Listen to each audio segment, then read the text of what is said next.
Well, I don't think there's a clear answer to what is national identity. It's citizenship of a particular nation, and nations have histories and have languages, and sometimes more than one.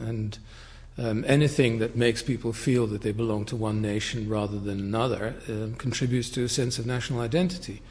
It's become more of an issue now than it has been for a while, partly because of the influx of immigrants from very different cultural backgrounds, but also because in Europe in particular, I think because of a general sense of anxiety that people have no more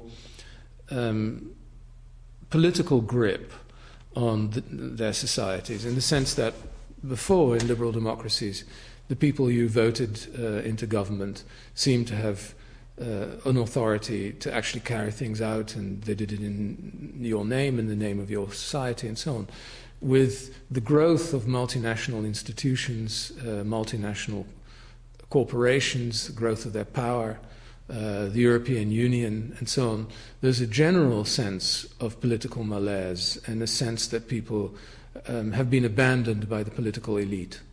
And the political elite is blamed in at least two ways. One is that on a European level, national sovereignty has become almost meaningless, and so that the political, again, seen from the bottom of society, that the elites are seen as people who preach about being European and that the nation means nothing anymore, and so people feel abandoned. They feel, well, what about us? And we're Dutch, and we're not, what does that mean in this world? And immigration has become an issue for slightly analogous reasons, in that people see their neighborhoods changing. They see more and more people who speak languages they don't understand living around them.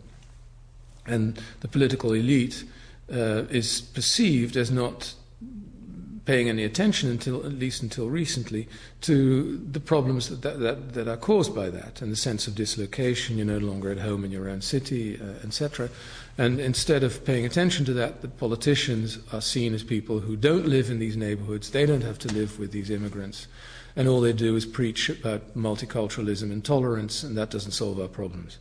And so all these things together have given people a great sense of sort of free-floating anxiety about belonging and sovereignty, and that has brought to the fore again this idea of who are we, what is nationality, and so forth.